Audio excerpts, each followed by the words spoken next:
Bienvenue dans Infusion, le podcast qui vous fait entrer dans la tête des artistes, dans leur processus créatif. Je suis Agathe Le Taillandier et je vous invite aujourd'hui dans la tête du musicien, compositeur et chanteur Lonepsy.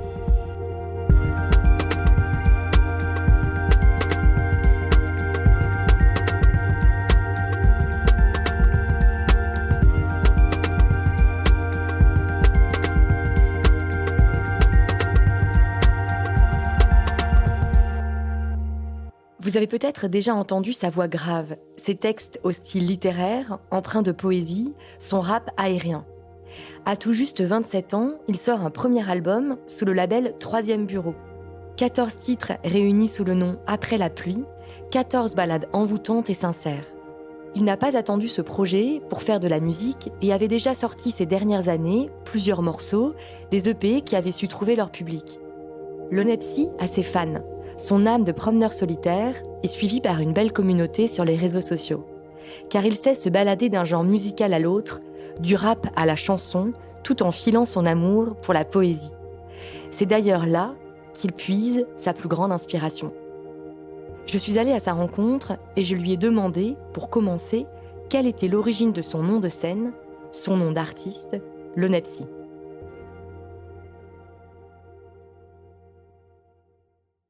J'ai choisi ce nom de scène Lonepsy quand j'étais au lycée, quand j'ai commencé à faire du rap. J'étais avec une bande de potes et on était un peu obsédés par la mythologie grecque et on s'est dit que ce serait cool pour choisir nos noms de scène respectifs de piocher dans l'alphabet grec.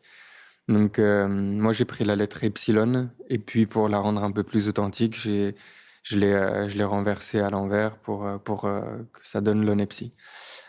A posteriori, j'ai trouvé plusieurs significations qui m'ont fait comprendre mon choix, parce qu'on fait plein de choix, parfois on s'aperçoit pas des vraies raisons, il y a des motivations qui sont inconscientes, qui nous poussent à faire des choix. Pour Epsilon, j'ai par exemple observé qu'il y avait la syllabe psy à l'intérieur de Epsilon et que j'ai eu un master en psychologie. Donc il y a lon aussi, ça fait référence à un mot anglais plus ou moins qui veut dire alone, seul. Dans mon œuvre, je parle beaucoup de la solitude, notamment grâce à une figure de la littérature qui s'appelle Le Loup des Steppes de Hermann Hesse. J'ai l'impression que dans la création, c'est quand même au cœur, quoi. On va faire des choses de manière intuitive, instinctive, et c'est après qu'on met du sens. C'est quelque chose que tu ressens, toi, dans ton travail personnel ? Il m'arrive parfois d'écrire des choses, de parler de personnes que je ne connais pas encore. Je raconte des histoires comme si je les avais vécues, et finalement, je me rends compte que c'est une fiction au moment où je l'écris. Et puis 6 mois plus tard, je suis en train de vivre, d'expérimenter chaque détail de mon texte. Par exemple, dans Athéna, je parle d'une rencontre avec une fille et dans ce texte-là, on pourrait croire que le décor qui est présenté est un décor assez typique de la Bretagne avec des falaises, des galets. 6 mois plus tard, j'ai vécu exactement ce que je racontais dans mon texte.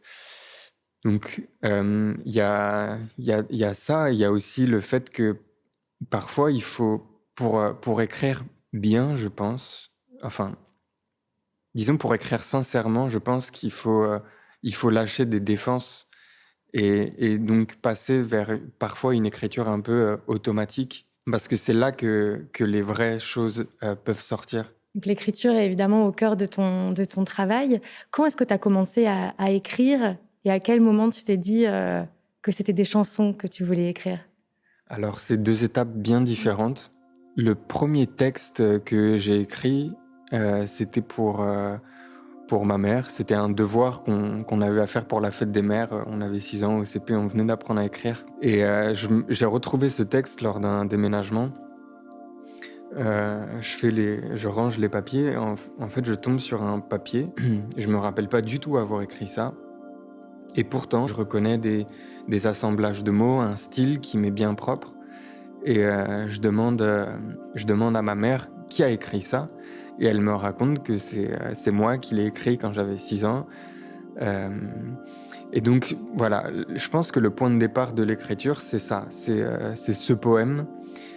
Et le moment où je me suis dit que j'allais pouvoir faire de ses écrits, des chansons. Bah, en fait, c'est à partir du morceau Le Loup des Steppes que j'évoquais tout à l'heure, où je fais un hommage à l'ouvrage de Hermanès. Avant ça, avec mes potes, on faisait des battles de rap, donc c'était des suites d'insultes, et c'était pas, ça me ressemblait pas trop, c'était une forme artistique musicale que j'assumais pas trop, enfin, avec laquelle je commençais à m'ennuyer, du moins. Et donc un jour, j'ai décidé de me servir de ce que j'écrivais auparavant, avec les codes et l'expérience que m'avait apporté le rap ou les battles de rap. Aujourd'hui, est-ce que tu as des rituels d'écriture, un lieu où tu aimes écrire? J'ai pas de méthode à proprement parler. Moi, j'ai des petits rituels, ça c'est sûr.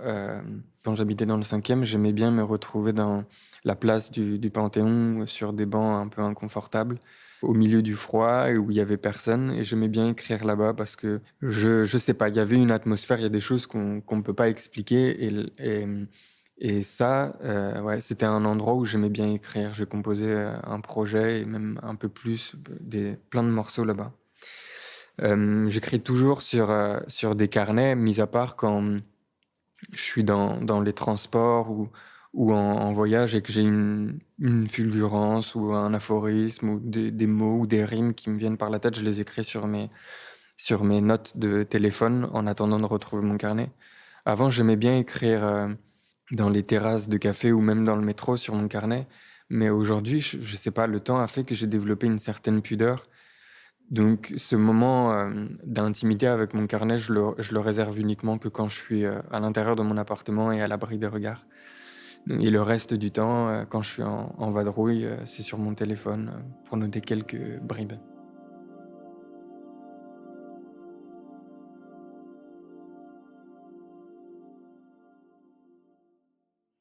Et dans beaucoup de tes textes, il y a quand même une forme de mélancolie dans les récits que tu partages, dans les émotions que tu nous transmets. Est-ce que c'est toujours le point de départ de l'écriture, la mélancolie? Avant la mélancolie, il y a un espèce d'inconfort, une frustration, une gêne, qu'elle soit corporelle ou même psychique. Pour que le corps se mette en action pour pouvoir écrire, il faut qu'il y ait une espèce d'urgence qui sonne. L'urgence, ça peut être de la mélancolie, comme tu l'as dit, mais ça peut être aussi des réminiscences qui reviennent et on ne sait pas pourquoi. Ça peut être un regard qu'on a croisé en sortant de chez nous. Ça peut être un paysage. Quand tu parles de réminiscence, est-ce que tu aurais un exemple précis dans une de tes chansons de ton dernier album qui vient de sortir après la pluie, d'un souvenir qui a fait éruption et que tu as eu besoin de raconter en musique et dans une chanson? Ouais, il y en a pas mal en vrai. Par exemple, dans La couleur de tes yeux ou même dans le morceau En boucle. En fait, c'est deux morceaux qui sont complètement différents, qui parlent de thématiques assez différentes, mais qui se raccrochent à un même souvenir. J'avais ces réminiscences dont je te parle, d'impression. En fait, j'étais à Paris depuis très très longtemps et j'en avais marre du décor, de l'atmosphère. Donc je suis parti dans une ville qui s'appelle Dinard et j'ai vécu des choses assez incroyables là-bas, en termes d'impression, en termes de ressenti, ouais, de, de relationnel même là-bas. Donc ouais, c'est un exemple parmi tant d'autres de réminiscences qui m'ont servi à composer des morceaux de l'album.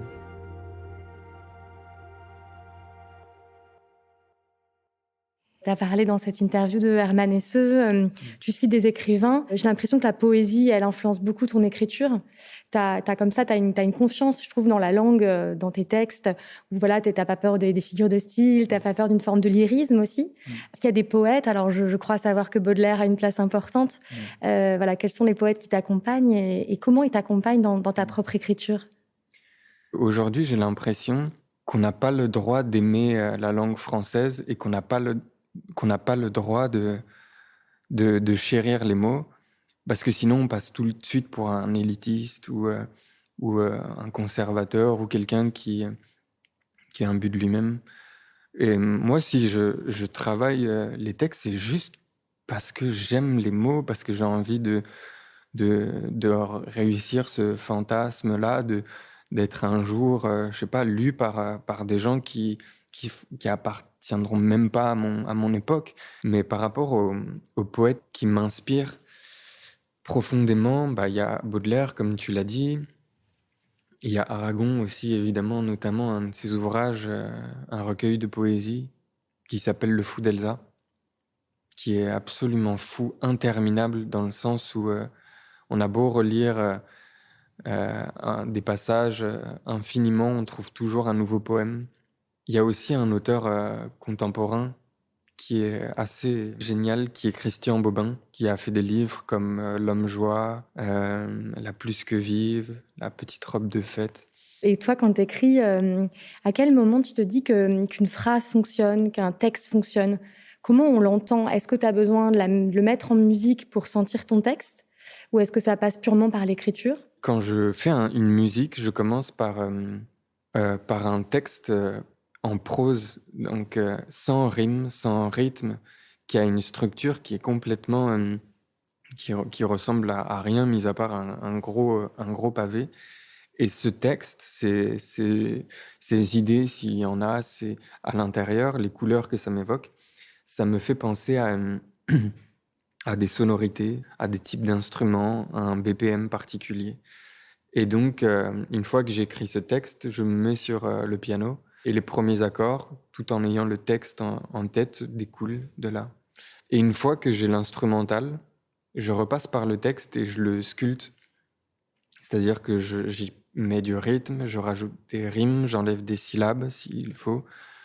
C'est pour ça que parfois quelques-uns de mes textes sont très parlés. C'est parce que j'ai pas eu le courage de mettre des notes, de mettre du rythme, de mettre des rimes même à l'intérieur des textes, parce que j'avais touché quelque chose que j'osais plus modifier, parce que c'était ça ou rien. Ouais, c'est intéressant, il y a vraiment plusieurs étapes. C'est un aller-retour en fait entre la mélodie et le texte.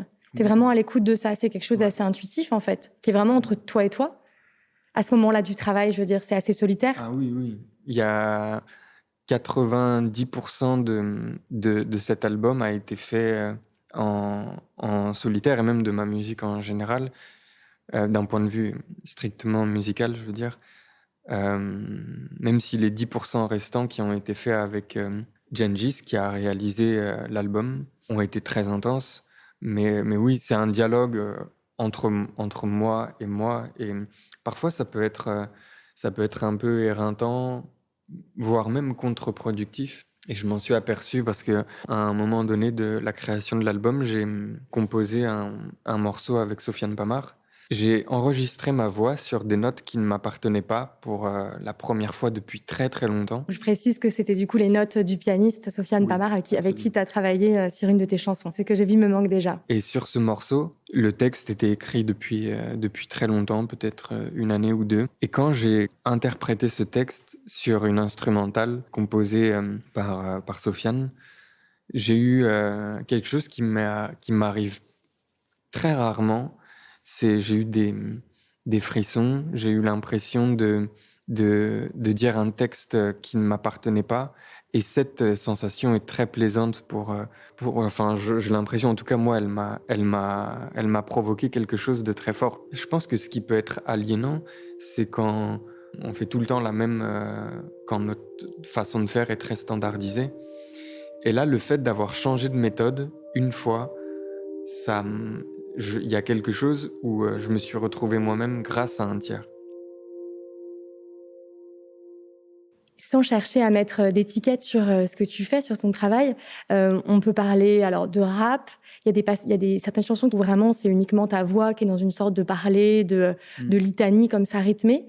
Est-ce que c'est des mots que tu utilises pour parler de ton travail musicalement? Disons que j'ai 3 façons de m'exprimer sur une musique. Il y a le rap, le chant et le parler. Et je fais une distinction entre le parler et le slam, parce que le slam, il y a quand même des notes.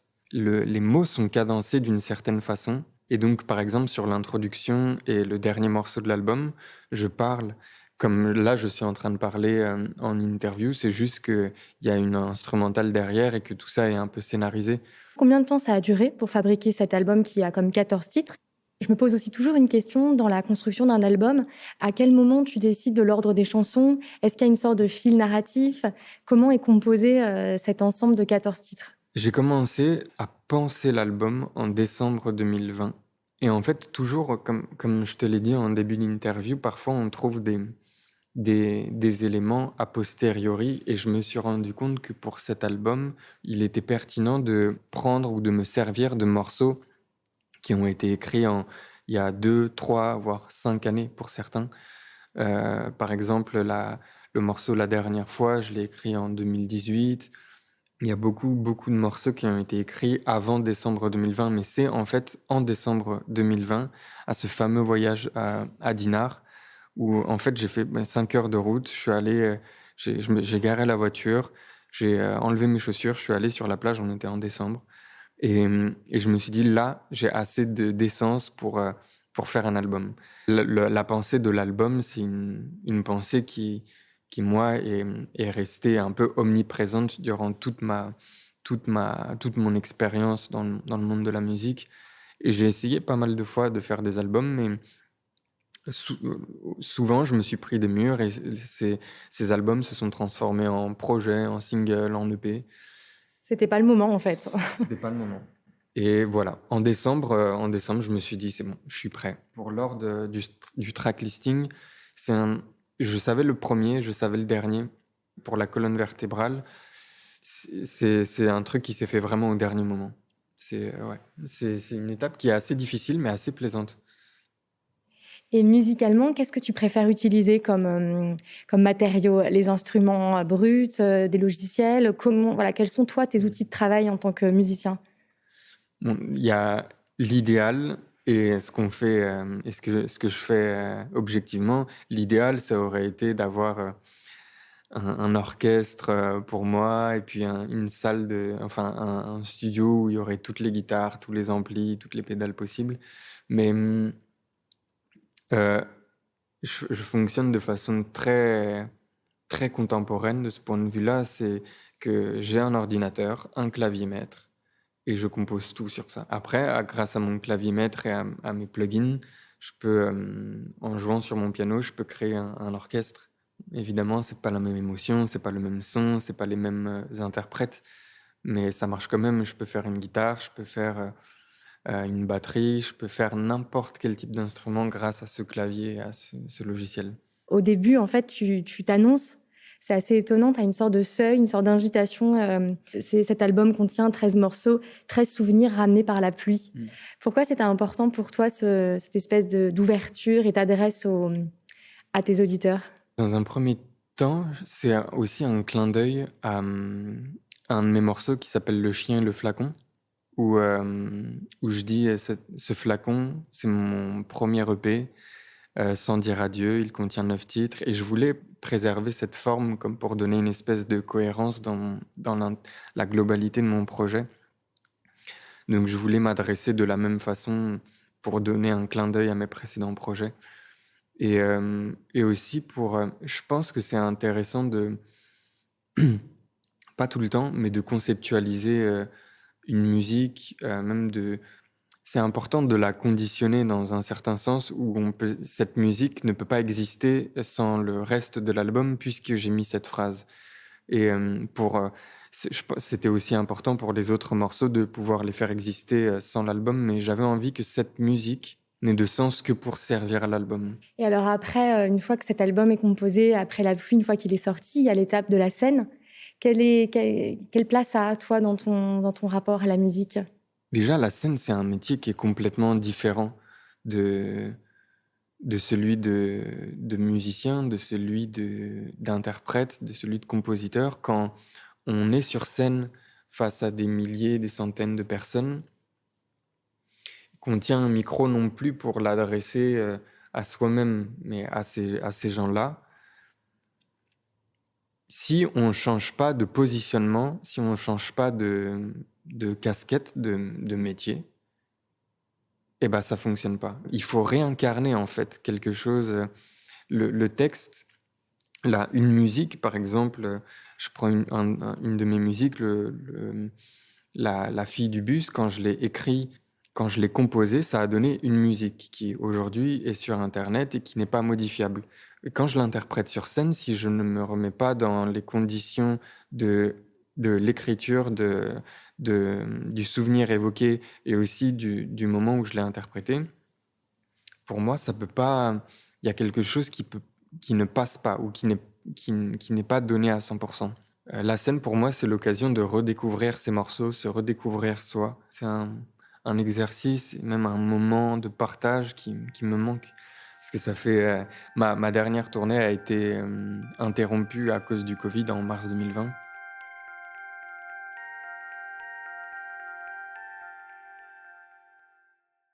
On peut terminer avec ta voix, ton rapport à ta voix, qui est donc au centre de tous tes morceaux, puisque voilà, tu chantes, on a dit, il y a des passages parlés, plus chantés, plus mélodiques. Comment tu la travailles et voilà, comment tu la poses quand tu es au micro au moment où tu enregistres? J'avoue que je travaille pas beaucoup ma voix, pas comme je le devrais, pas comme je le souhaiterais. C'est de façon très anarchique, mais tout mon mode de vie qui est gouverné par le désir de bien faire de la musique est anarchique. C'est-à-dire que je peux me coucher à 22 heures un soir, me lever à 5 heures du matin pour me recoucher à 8 heures du matin le lendemain. Enfin, tout ça est gouverné, mes rythmes, ma façon de m'entraîner avec ma voix, c'est gouverné par une inspiration. Je me dis que travailler ma voix, ça me fait perdre du temps et qu'à la place de ça, c'est bête hein, de réfléchir comme ça, mais qu'à la place de ça, je pourrais continuer à écrire ou composer. En fait, je place ma voix, paradoxalement, hein, je place ma voix au second plan. C'est paradoxal parce que c'est vrai qu'elle est au centre de tout mon projet. Mais je pense aussi qu'à force de l'exercer, elle fait son bout de chemin. Je parle d'elle comme si elle ne m'appartenait pas, mais en fait, j'ai pas envie de rendre scolaire l'utilisation de ma voix, de prendre des cours de chant, de faire des gammes à chaque fois. C'est la même chose qui m'est arrivé avec le piano. J'ai suivi quelques cours de piano au départ et ça n'a pas marché, donc j'apprends tout par moi-même. Toute cette liberté que tu décris quand même dans son processus de travail, ton rapport à la littérature et puis aux thèmes que tu abordes dans tes textes, c'est beaucoup autour du désenchantement amoureux ou de l'espoir amoureux, autour aussi du temps qui passe. Il y a quelque chose quand tu parles de ton adolescence. Toutes ces thématiques, elles sont très romantiques, Ouais. au sens aussi un peu au 19e, les grands poètes romantiques. Est-ce que c'est quelque chose que tu dirais de toi, que tu es un chanteur romantique ou un poète romantique en 2021? Ouais, mais je pense que ce mot fait peur aujourd'hui. Pas à moi, évidemment. Moi, je dirais que oui, romantique. Même, je pense que sensible, c'est ça mon moteur. C'est-à-dire que un tout peut, un rien peut m'effleurer et me provoquer une émotion très grande. Euh, En fait, c'est être attentif à ce qu'on ressent. C'est ça, pour moi, être sensible. Et je pense que les hommes ont beaucoup de mal à assumer leur côté sensible et donc leur côté féminin. Euh, et par rapport aux chansons d'amour, de déception et d'espoir, il y a aussi des... Et c'est assez nouveau, c'est propre à cet album, c'est un amour univoque, un amour sans nuance, en fait, que je décris dans La couleur de tes yeux, où normalement dans mes musiques j'ai l'habitude de dire oui, mais. Je décris un amour et puis sa fin. Et en fait, c'est une façon c'était une façon pour moi de me sentir légitime de parler d'un sujet, c'est-à-dire je peux pas parler d'un amour si il ne m'a pas rendu triste à un moment donné. Et une fois, j'ai écouté dans une rediffusion d'une émission qui s'appelait Apostrophe, dirigée par Bernard Pivot, une femme qui lisait La Lettre, qui est un poème de Léo Ferré, et je me suis pris une claque parce qu'il parle d'amour et il n'y a pas de mais. Et c'est juste de l'amour. Cette absence de nuance a créé pour moi une possibilité d'un nouveau genre qui est de parler d'un amour qui n'est pas triste. Ben, merci beaucoup, Lonepsy, pour cette Merci à toi. rencontre. Et on te voit du coup sur scène bientôt pour porter après la pluie devant le public. Ouais, carrément. À partir de... C'est fin janvier. Merci beaucoup. Merci à toi. C'était Infusion Fnac. Vous pouvez retrouver ce podcast ainsi que le concert de l'ONEPSI au Fnac Live Paris, enregistré dans les salons de l'Hôtel de Ville de Paris sur l'éclaireur.fnac.com. Ce podcast est produit par Louis Créative, l'agence de création de contenu de Louis Média.